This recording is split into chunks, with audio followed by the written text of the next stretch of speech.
K-Pop Demon Hunters, on va pas se mentir, c'est un titre de film qui semble avoir été tiré d'un chapeau pour prendre tout ce qui est populaire auprès des gamines décérébrées et faire un max de pognon. Et en tant que vrai bonhomme, je vais ramener un petit peu l'église au centre du village parce que vous êtes bien mignons avec votre K-pop de mes deux là, mais ici on a un peu de bon goût. Donc je vais vous expliquer pourquoi ce film est franchement plutôt sympa.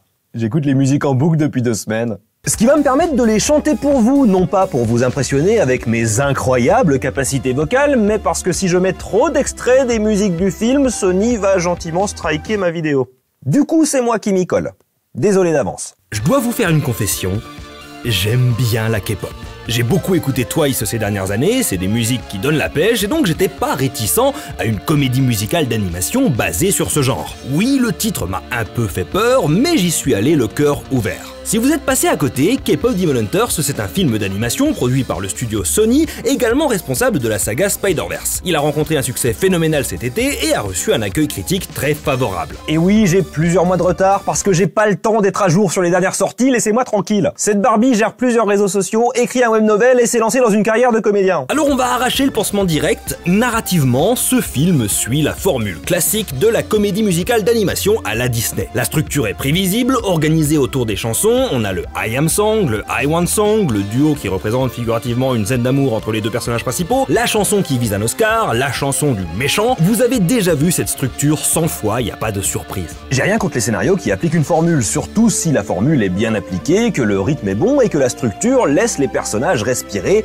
et les émotions arriver. Mais K-Pop Demon Hunters n'applique pas très bien la formule. C'est un gros défaut du film, le scénario n'est pas très bien rythmé, les personnages en dehors de Rumi et Jinu n'ont pas de motivation propre et servent surtout de faire valoir, les moments d'émotion sont à la fois téléphonés et n'ont pas le temps de vraiment raisonner. Scénaristiquement, à l'écriture et au montage, le film est plutôt médiocre. C'est pas catastrophique, ça reste compétent, mais l'exécution n'est pas terrible. Pourtant, je l'ai beaucoup aimé. Je l'ai même regardé 2 fois de suite, une fois en VO et une fois en VF. Je ferai une parenthèse sur les points forts et les points faibles des 2 versions. Alors attention, je sais, ça la fout mal pour une chaîne qui parle de narration, mais l'écriture, ça fait pas tout. Faut dire que la narration, ça passe aussi par la forme. Et dans le cas de K-Pop Demon Hunters, la forme est très agréable, notamment grâce à l'animation qui est magnifique et pleine de personnalité, mais surtout grâce aux musiques. Ça l'aurait foutu mal si K-Pop Demon Hunters avait pas été au top sur la K-pop. Les chansons sont entraînantes, elles restent en tête, sur ce point c'est une réussite. Mais vous avez vu le titre, je trouve que le film a fait une erreur gigantesque. Une erreur qui l'empêche tout juste d'être une grande comédie musicale. Cette erreur, je vais la garder pour la fin parce qu'elle n'a de sens que quand on prend le film dans son ensemble. Et pour mon watch time. En ce moment, l'algorithme de YouTube défavorise particulièrement les chaînes comme la mienne. T'avais qu'à faire du fit and fun. Une fois qu'on aura parlé de ce que ce film raconte, de comment il le raconte, de qui l'a créé, des défis qu'il a rencontrés, du genre dans lequel il s'inscrit, vous verrez que l'erreur dont je parle est aussi évidente qu'elle était facile à corriger, ce qui est très rageant. Donc installez-vous bien confortablement, prenez un petit truc à grignoter, si possible de la cuisine coréenne, et on va plonger ensemble dans K-Pop Demon Hunters.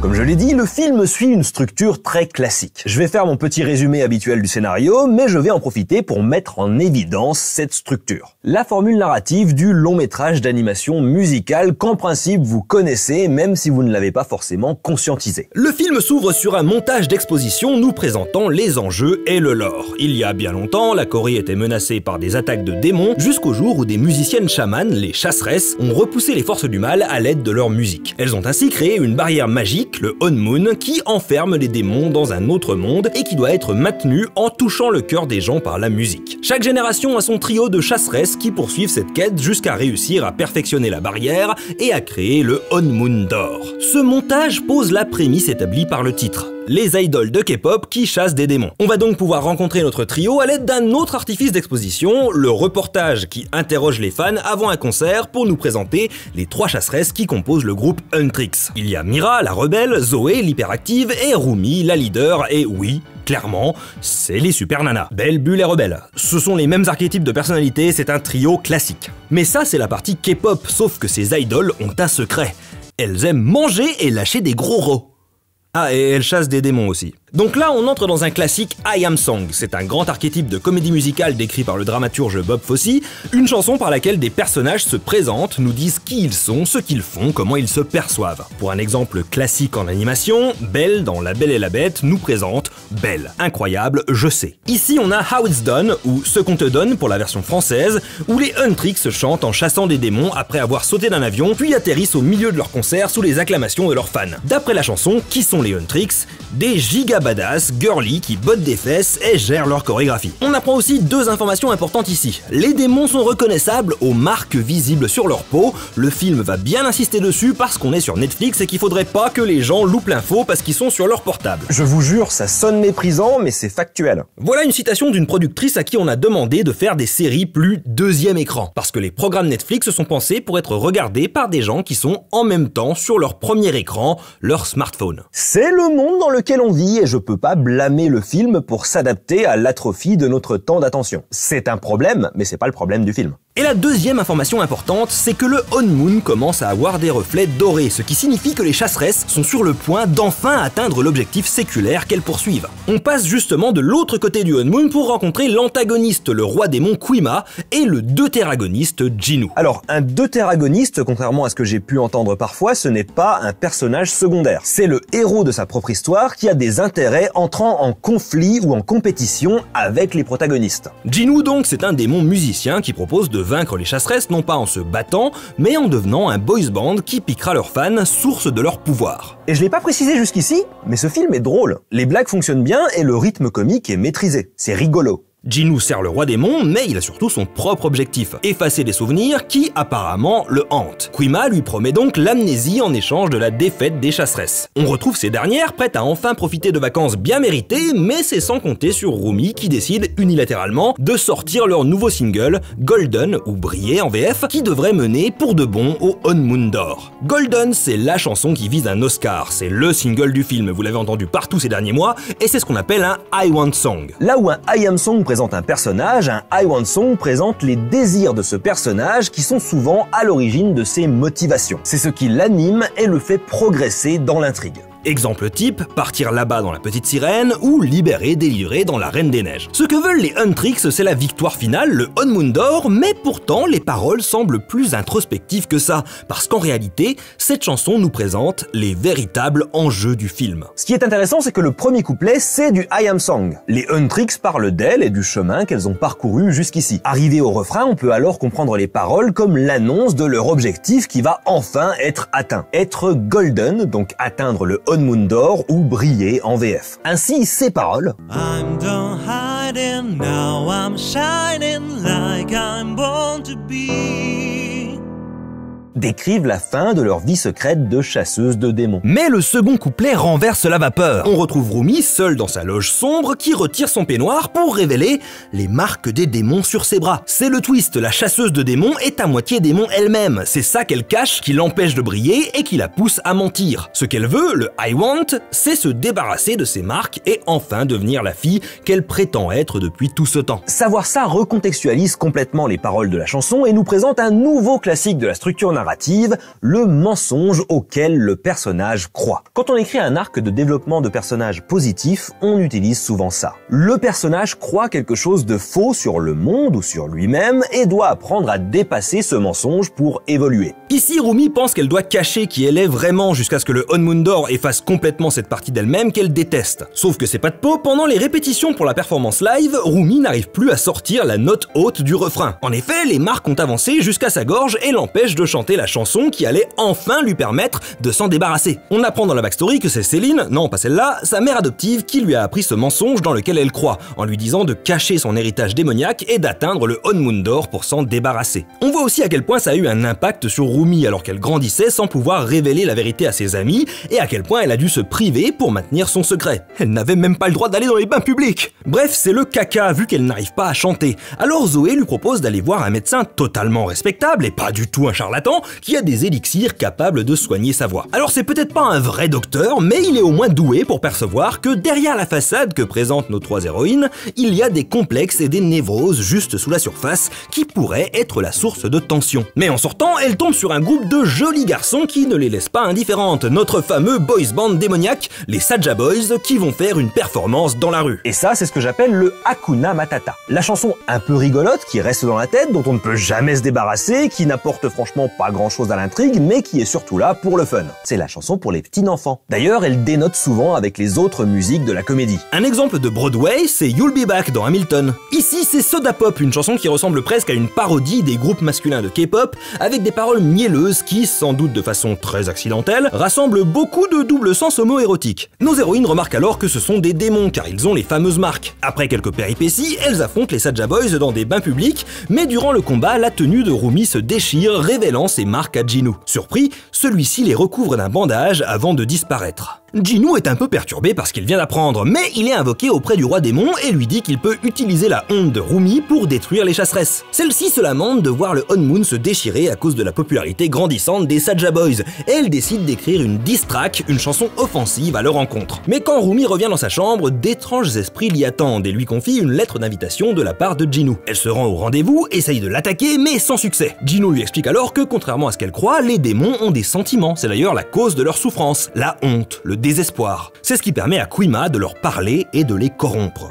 Jinu raconte son histoire, comme lui et sa famille étaient pauvres et qu'il ne pouvait pas les aider, jusqu'à ce qu'il cède à Kuima et lui offre son âme en échange d'un talent musical capable de le faire jouer dans le palais royal. Mais les marques ont fini par le consumer et l'envoyer dans le royaume des démons, laissant sa famille derrière lui se faire jeter du palais. Il dit que c'est ça les souvenirs qu'il veut effacer, ceux d'une honte dont il ne peut s'échapper. Et les marques de Rumi sont aussi la preuve d'une honte enfouie. Les Huntrix écrivent alors leur chanson d'attaque, Takedown ou Dévoile, qui possède également 2 niveaux de lecture. Elle est pensée comme une attaque envers les Saja Boys et les démons, mais si on écoute les paroles, elles peuvent complètement s'appliquer à Rumi. Et comme cette dernière est censée reposer sa voix, ce sont principalement Mira et Zoé qui la chantent, pendant que Rumi a des doutes sur la véritable nature des démons. Ce qui rend la chanson très poignante, puisque Rumi entend littéralement ses 2 meilleurs amis lui dire que si jamais elle révèle son secret, elles vont la buter. Du coup, ça renforce complètement sa croyance dans le fait qu'elle doit cacher sa nature démoniaque. Ça renforce le mensonge dans lequel elle croit. Et c'est compréhensible, elle a du mal avec les paroles de cette chanson, ce qui mène à un quiproquo avec Mira qui pense que Rumi est trop douce avec les démons, n'ayant pas conscience que Rumi se sent visé par les paroles. Mais comme Rumi continue de lui mentir et que Mira se doute bien qu'il se passe quelque chose, ça crée des tensions entre les deux. Se sentant isolé, Rumi rencontre à nouveau Jinu. Elle lui propose qu'il les aide à remporter les Idol Awards pour sceller le Honmoon,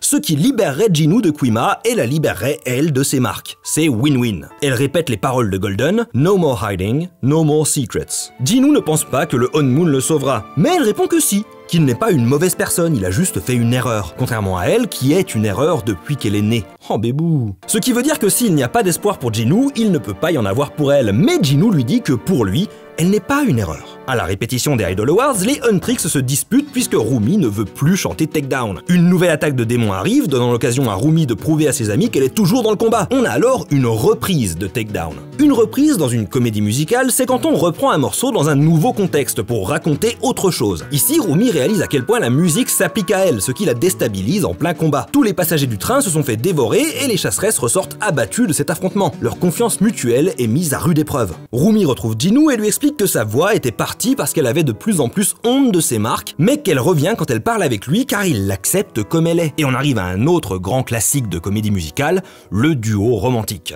Le rêve bleu, l'amour brille sous les étoiles, vous connaissez. La tradition veut qu'un duo romantique dans une comédie musicale sous-entend une relation sexuelle implicite entre 2 personnages. À vous de voir à quel point vous voulez prendre ça au premier degré. On a donc Free, ou Libre, une ballade sur le fait que les 2 personnages se sentent libres car ils ont enfin trouvé quelqu'un qui les accepte tels qu'ils sont, et non pas tels qu'ils se présentent. C'est une chanson sur le fait d'avoir quelqu'un en qui on a suffisamment confiance pour lui révéler les parties de nous dont on a honte. C'est comme ça qu'on se libère. Donc après s'être littéralement et peut-être figurativement envoyé en l'air, il réalise que Jinu n'entend plus la voix de Kuima et il accepte d'aider les Huntrix à gagner la compétition du lendemain. Sauf que c'était un piège. Jinu est invoqué par Kuima qui se jouait de lui et qui nous révèle que Jinu a menti à Rumi sur son histoire. En réalité, sa honte vient du fait qu'il ait abandonné sa famille pour vivre au palais. Et c'est ça qui le dévore et qu'il veut effacer de sa mémoire. Les chasseresses se réconcilient et acceptent que Takedown n'est pas la chanson qui leur fera gagner les Idol Awards et qu'elles vont donc chanter Golden, comme prévu initialement. Les Saja Boys sont censés jouer en premier, mais ils se battent entre eux, ce qui convainc Rumi que Jinu a suivi le plan. Elles n'ont plus qu'à assurer pour chanter Golden et sceller le Onmun. Mais pendant le solo de Rumi, Zoé et Mira voient que Bobby se fait enlever par des démons. C'est en fait une distraction, et alors que le Onmun devient doré,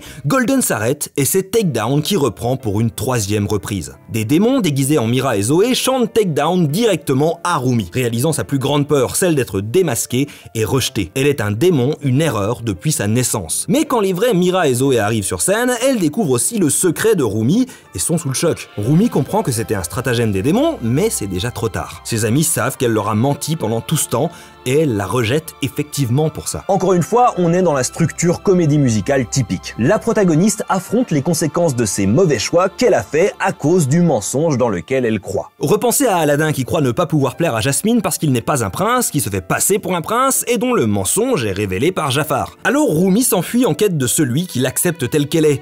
Mais Jinu l'a trahi. Il lui dit qu'il a menti, lui raconte la vérité sur son histoire, sur le fait qu'il a abandonné sa famille, et ce qu'il mérite, c'est de vivre avec leur douleur et leur peine. Il disparaît et Rumi n'a plus personne. Comme le Onmun se brise, la voix de Kwima atteint les gens qui s'entendent dire leur honte et leur peur profonde. Découragés, ils se dirigent vers le dernier concert des Saja Boys pour que leurs âmes se fassent dévorer. Mira s'entend dire qu'elle n'a jamais mérité une famille. Zoé qu'elle est à la fois trop et pas assez, qu'elle n'a sa place nulle part. Pendant ce temps, Rumi va voir Céline pour lui annoncer qu'elle a échoué dans sa mission, qu'elle n'a pas réussi à se réparer. Elle admet enfin que le démon fait partie d'elle et elle demande à Céline de faire ce qu'elle aurait dû faire dès le départ. La tuer. Bibou. Céline ne peut pas s'y résoudre car elle a juré à sa mère de la protéger. Pour tenir sa promesse, elle a tout fait pour accepter Rumi, mais elle l'a forcé à se couvrir et à se cacher. Elle propose même de mentir encore à Mira et Zoé en disant qu'il s'agit d'une illusion de Kwima. Rumi la rejette. Elle n'en peut plus de se cacher et de mentir. Elle est comme ça. Mais Céline ne peut même pas la regarder en face. Elle ne peut pas l'aimer en entier. Elle le dit, on doit cacher nos défauts et nos peurs pour protéger le Onmun. C'est le mensonge dans lequel elle croit. Mais Rumi n'y croit plus. Elle ne veut plus protéger le Onmun s'il faut se cacher et mentir. La population de Séoul se réunit pour le concert ultime et la chanson des méchants, Your Idol. C'est un I Am Song comme beaucoup de chansons de méchants. Les paroles pourraient être chantées par une bouteille d'alcool ou un smartphone ou une personne avec qui on est dans une relation toxique. L'idole, c'est ce à quoi on se raccroche pour se réconforter au risque de se détruire au lieu d'affronter en face nos peurs et nos complexes. Il y a des lignes comme celle-ci. I'm the only one who love your sins. Ou celle-là. Yeah, I'm all you need, I'ma be your idol. Qui résonne pas mal avec l'idée d'une substance, d'une pratique, d'une personne, d'une idéologie qui sert de béquille face au désespoir. Mais cette chanson est interrompue par Rumi qui fait face à Kwima. Il lui dit qu'elle ne peut pas réparer le monde car elle ne peut même pas se réparer elle-même. Elle l'admet. Il lui dit que tout le monde peut enfin voir qui elle est vraiment. Elle l'admet. Il lui dit que le Onmun n'est plus. Elle l'admet. Et elle affirme qu'elle peut en créer à nouveau. On arrive à la dernière chanson du film qui commence a cappella. En effet, Rumi n'a plus rien derrière quoi elle peut se cacher. Il ne lui reste plus que sa voix. Sa vraie voix. What It Sounds Like, le son de nos voix en VF, est une catégorie particulière de I Am Song. C'est un I Am Becoming Song, une chanson je deviens. Car ici, les chasseresses trouvent une nouvelle façon d'affronter les démons, physiques mais aussi intérieurs, ceux qui ont causé cette situation. C'est une chanson sur le fait d'accepter qui on est, avec nos défauts et nos hontes, et d'en être fier. Il y a des lignes magnifiques comme celle-là. I broke into a million pieces and I can't go back, but now I'm seeing all the beauty in the broken glass. Pour Rumi qui a passé tout le film à vouloir se réparer, réaliser que même si elle est cassée, il y a de la beauté à trouver dans les éclats, c'est thématiquement très fort. En chantant, Rumi réveille Mira et Zoé qui réalisent que tout comme elle, Rumi était rongée par ses peurs, mais que si elles se font confiance pour montrer qui elles sont vraiment, elles pourront s'accepter, s'entraider et triompher. Malheureusement, Kwima est trop puissant. Il repousse leur attaque et s'apprête à achever Rumi. Mais Piccolo s'interpose, non. Mais Jinu s'interpose et se sacrifie pour Rumi dans un autre grand classique de la narration, la rédemption équivaut à la mort. Un personnage qui a commis des actes répréhensibles se sacrifie pour obtenir le pardon et en même temps la paix d'esprit. Jinu a retrouvé son âme grâce à Rumi et il lui donne avant d'être consumé par les flammes. Avec cette âme et la voix de tous les fans, Rumi pourfend le roi démon main dans la main avec Mira et Zoé, créant un nouveau Onmun multicolore. Assumant enfin qui elle est, Rumi peut désormais profiter des bains publics avec ses amis, mais le repos ne doit pas durer puisque leurs fans les attendent. Et dans le générique, Takedown est chanté par 3 défis de Twice, et j'aime bien Twice. Ok, donc beaucoup de choses à dire. Ce film a un thème et un arc narratif qui tournent autour de ce thème. C'est efficace, ça marche. Mais je pense que ça marche surtout parce que les chansons sont construites autour de ce thème, qu'elles résonnent très fort avec l'histoire et les sentiments des personnages. Le film a été réalisé par Maggie Kang et Chris Applehans, qui ont écrit le script original sur lequel sera basé le script final. Évidemment, l'héritage coréen de Kang joue un rôle important dans la création de cette histoire, qui digère la culture coréenne à travers les codes américains, même si Kang cite comme inspiration principale le cinéma de Bong Joon-ho et son talent pour jongler entre les genres au sein d'un même film. Thématiquement, si vous l'aviez loupé, d'après la réalisatrice, on est quand même plutôt sur une histoire queer. Vous l'aviez loupé, c'est ça? Ok, donc. Top, j'ai une partie de moi avec laquelle je suis né, mes parents m'ont forcé à la cacher, j'ai peur d'être victime de violence si on le découvre, à force de la réprimer, je ressens de la honte et du dégoût, ça m'empêche de vivre ma vie. Finalement, j'apprends à accepter que ça fait partie de moi, à assumer mon identité, et j'annonce à mes proches qui je suis vraiment pour enfin être libre sous le signe d'un arc-en-ciel. Je suis queer. C'est une histoire de coming out, gay, lesbien, trans, tout colle. Il y a des dialogues dans ce film qui prennent tout leur sens quand on les écoute à travers ce prisme, notamment tous ceux entre Céline et Rumi. Alors comme c'est implicite, ça permet aussi d'y coller d'autres expériences humaines similaires. Une crise d'identité liée à nos origines, ce qui a notamment été le cas pour un paquet de membres de l'équipe qui ont un héritage d'immigrés coréens aux États-Unis. Ou bien la crise d'identité peut être liée à des complexes, des lacunes, des défauts. En fait, via les marques et l'héritage démoniaque, le film prend du recul face à la réalité, ce qui nous permet de mettre un petit peu ce qu'on veut derrière la thématique. C'est la force du film et ça fait partie de son message. On a tous nos démons, et c'est en les acceptant et en ayant confiance dans le fait que d'autres les accepteront, car ils ont les leurs, qu'on pourra les surmonter. C'est pas parce que le film est une métaphore queer qu'il ne s'applique qu'aux personnes queer. Parce qu'en fait, c'est une expérience humaine, la honte, la peur d'être rejeté, la haine de soi, la quête de connexion et de communauté. Et cette expérience universelle nous permet d'avoir de l'empathie pour ce que vit Rumi, même si on n'est pas à moitié démon. Une autre personne assez importante dans la conception de ce film, c'est l'une des compositrices dont les performances sur les démos ont été tellement convaincantes qu'elle a été gardée pour être la voix chantée de Rumi en VO,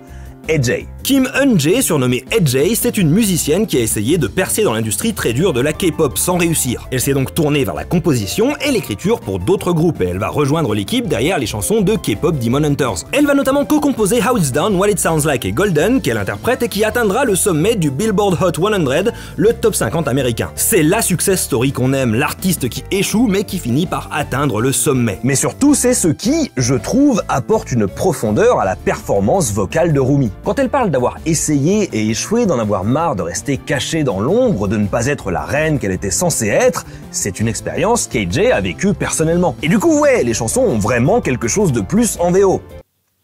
Petite parenthèse.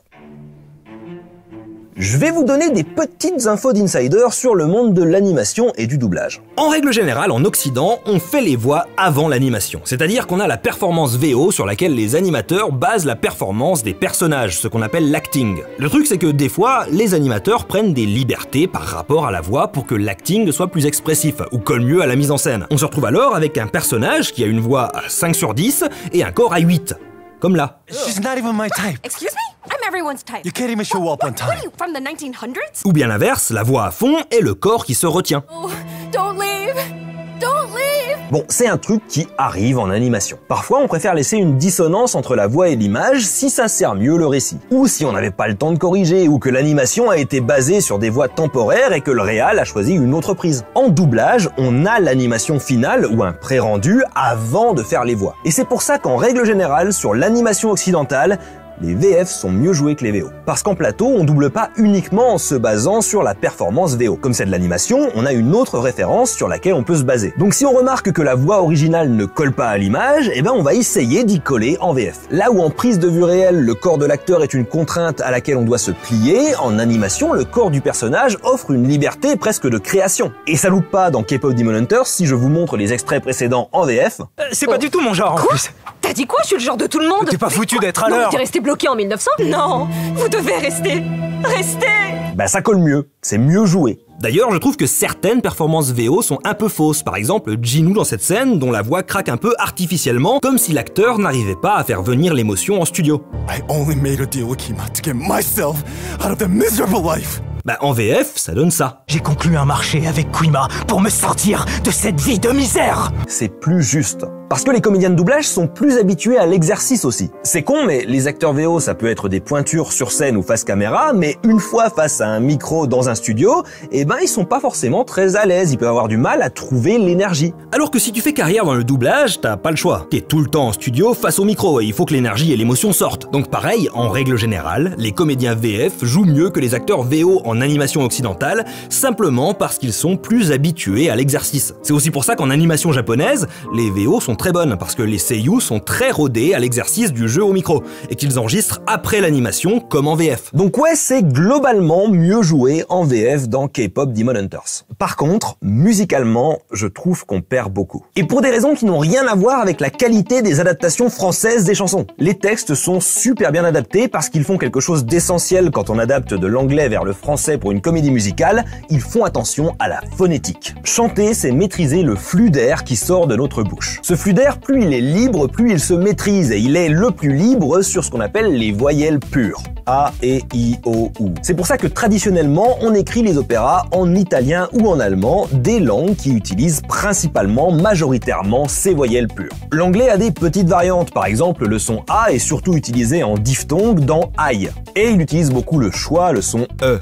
Mais sinon, les autres voyelles sont des voyelles pures, donc très adaptées au chant. Le français n'est pas une langue très facile à chanter. Premièrement, on a le son U, qui est très contraint dans la bouche.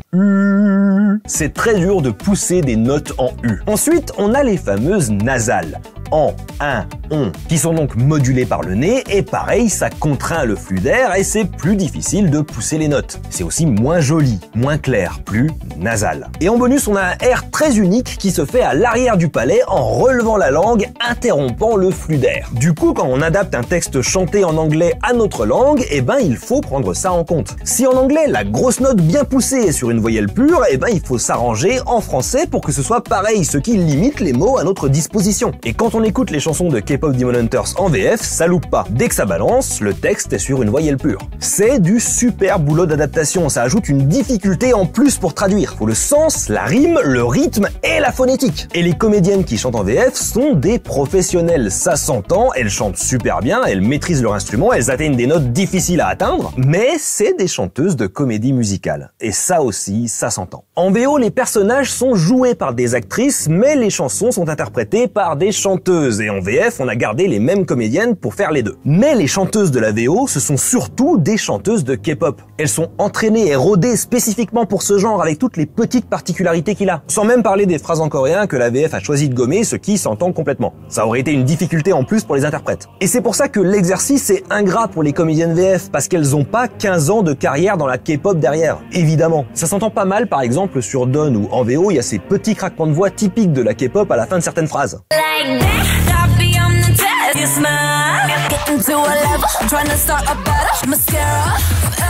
Bon bah ça en VF c'est présent, mais on sent que c'est hors de la zone de confort des chanteuses. C'est moins maîtrisé et donc c'est moins assumé. Pareil pour les passages rappés où on sent que c'est pas balancé par des rappeuses. En VO, on sent derrière les rimes des intentions de jeu, c'est giga riche. Et en VF, on sent que le texte va un peu vite et que la chanteuse donne tout ce qu'elle a pour leur entrée. Le ressenti, c'est un peu qu'on n'entend pas des rappeuses, mais on entend des princesses Disney qui rappent. En fait, la critique très injuste que je fais là, c'est que les comédiennes VF font quelque chose de trop propre pour de la K-pop. Ça manque du relief, des petits tics musicaux qui sont indissociables de ce genre. Et de toute façon, c'était foutu d'avance parce que, vas-y pour trouver des chanteuses de K-pop francophones avec la même expérience que celle de la VO. Spoiler, elle n'existe pas. Par contre, dès qu'on est sur du mélodique, ça marche de fou, y a pas de souci. D'ailleurs, il y a une des chansons du film qui est mieux en VF. C'est Libre qui est une ballade, donc beaucoup plus proche des classiques de comédie musicale, et où la performance vocale en VF est bien plus claire et propre qu'en VO, où l'autotune est poussé à balle sur Jinu, ce qui crée une distance avec le personnage alors qu'on est censé être dans ses émotions. En VF, il chante avec une voix claire, c'est beaucoup plus juste, surtout quand Rumi le rejoint sur le deuxième refrain, leurs deux voix s'harmonisent parfaitement, et c'est mieux qu'en VO. Et sur le pont, pareil, Rumi chante avec une voix claire, c'est magnifique. Bref, je chipote de fou. Les chansons sont très bien en VF, mais à l'exception de Libre, je trouve qu'on perd pas mal le côté K-pop. Encore une fois, ça fait plus film Disney. Et c'est dommage dans un film de chasseuse de démons K-pop. Mais du coup, ma version idéale du film, c'est en VF, avec les chansons en VO, sauf Libre. Je suis sûr que vous êtes ravis de l'apprendre. Ce qu'il faut retenir de ma parenthèse, c'est que la musique est super importante dans ce film. C'est ce qui lui donne tout son intérêt. L'animation vient en deuxième, mais la musique est au cœur de l'œuvre. Du coup, c'est super dommage qu'ils aient loupé un des trucs musicaux les plus basiques. Ça y est, on y est, je vais vous dire c'est quoi l'erreur du film. Une fois que je vous aurai expliqué le concept de leitmotiv. Le leitmotiv, c'est un terme musical apparu à l'époque des compositeurs romantiques allemands, en particulier Wagner et son anneau du Nibelung. Un leitmotiv, c'est une phrase musicale récurrente associée à un thème, un lieu, un personnage. Exemple ultra connu au cinéma, le thème de Dark Vador. Je vous mets même pas d'extrait, vous savez, et j'ai déjà peur du strike avec tous les extraits des chansons que j'ai mis. Mais je vous recommande vivement la super série de vidéos de Tilou sur les musiques de la saga Star Wars si vous voulez creuser un peu plus. Bon, un leitmotiv c'est génial parce que si on réussit à associer une idée à une phrase musicale, ça donne un pouvoir évocateur phénoménal. Dans la bande-son de K-pop Demon Hunters, il y a deux leitmotifs qui ressortent. Le premier, c'est celui des chasseresses, qui est lié à leur mantra. Et le deuxième, celui qui va nous intéresser ici, c'est le leitmotiv de Golden, plus spécifiquement cette phrase.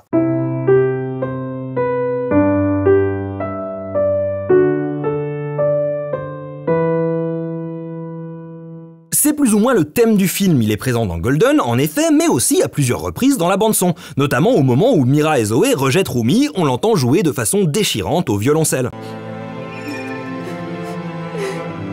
Cette phrase musicale, elle est associée à l'idée d'accepter qui on est, d'arrêter de se cacher. Si elle est si déchirante dans la scène que je viens de montrer, c'est parce que Mira et Zoé n'acceptent pas Rumi en découvrant son secret. Ce leitmotiv a un pouvoir évocateur très puissant, c'est pour ça qu'il est utilisé là et qu'il fonctionne si bien. Et ce qui est bien quand on a un leitmotiv qui représente le thème du film, c'est qu'on peut l'utiliser au moment de la conclusion thématique de la problématique du film. Au moment où, effectivement, Rumi n'est plus cachée, où elle est littéralement en train de briller, où elle peut être celle qu'elle a toujours été. C'est dans les paroles! Sauf que non. La musique de fin, c'est What It Sounds Like, qui est très bien, mais qui n'utilise le leitmotiv qu'à un moment dans les chœurs quand les fans chantent avec les Huntrix et très discrètement dans la bande-son à la toute fin de la scène. Et je trouve ça très dommage que le film n'ait pas utilisé le leitmotiv dans toute sa puissance pour son climax. Il y avait plein de façons de le faire. Dans le petit break où Rumi affronte Kuima, ils auraient pu caler une version orchestrale. Écoutez comme ce leitmotiv sonne bien avec un orchestre triomphant.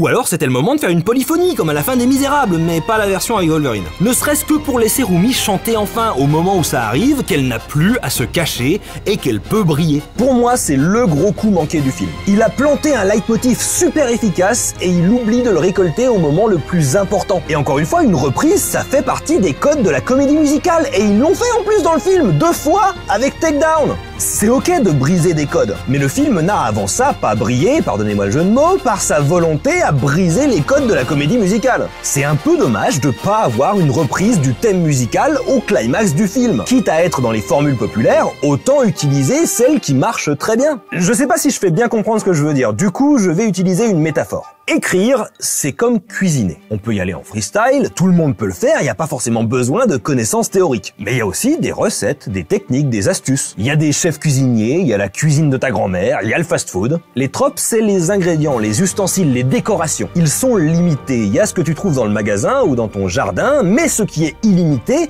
c'est ce que tu en fais. Être un bon cuisinier, c'est pas forcément inventer des nouvelles saveurs à chaque plat. C'est savoir bien sélectionner ses ingrédients, savoir en tirer le meilleur et parfois aussi savoir quand il faut suivre une recette ou non. Il n'y a pas 1000 recettes pour faire des lasagnes, mais il y a 1000 lasagnes différentes qu'on peut faire à partir de ces recettes. Parce qu'on peut changer des ingrédients, faire des lasagnes au saumon, au chorizo ou végétariennes. Ou bien on peut changer la façon dont on les cuit, la façon dont on prépare chaque couche, le nombre de couches, le temps de cuisson, la présentation. La comédie musicale d'animation, c'est une recette qu'on connaît tous bien. K-pop Demon Hunters la suit plutôt à la lettre avec des ingrédients très bien sélectionnés dans une cuisine dernier cri, mais pour moi, ils ont oublié la dernière couche de fromage que tu mets par-dessus et qui va gratiner au four. C'est ça pour moi la reprise du leitmotiv qui n'a pas été faite. Ça aurait donné un croquant en plus et c'est quelque chose de classique mais qui fonctionne toujours très bien. Ça veut pas dire que c'est pas des bonnes lasagnes. Le dosage est pas toujours top entre les couches, il manque le fromage gratiné mais la béchamel sa mère. J'ai faim et je me perds dans ma métaphore. Mais j'espère que vous voyez mieux ce que je veux dire. C'est pas une erreur qui gâche le film, ça l'empêche pas d'être cool. Mais c'est un truc qui, à mon sens, et je suis peut-être tout seul, manque. Et c'est d'autant plus dommage que ça prend vraiment 2 secondes de saupoudrer du fromage avant de mettre les lasagnes au four. Ça veut pas dire que je vais pas me resservir. J'adore les lasagnes. Mais il manque un tout petit truc. et ça m'agace. Bref, je vais aller manger moi.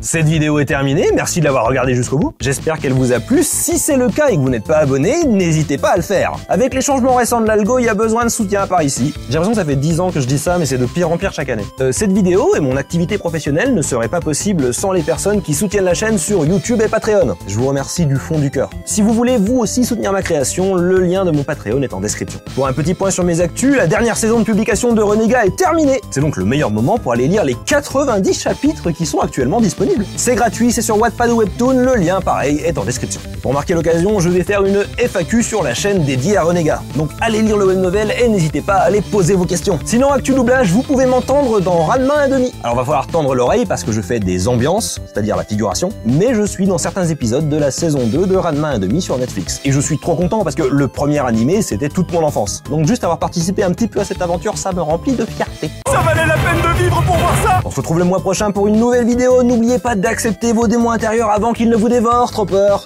Out. Un énorme merci à Morgan Wenko Poyou, Laetitia Phantom, Iwan R, le maître du Doliprane, Eddie Rockmer, Samy Langignon, Manuel, Emma Ben Naïm, Arthur Burger, Encre de Sel, Orionas, Jalvoronil, Super Jésus 2, Azerxim, Acetix, Joey Jogging, Ali, John M, Aristide Lagoupi, Sanosferatu, Jérôme, Baphomat, Mélectrique, Solange, Pam, Léo, Mauvais Ours, ça n'a rien à voir, Sandrexen, Miguel Martin, Guillaume Philibert, Tiamat, Florian Delaby, Océane de Dream et Valentin Guyonneau.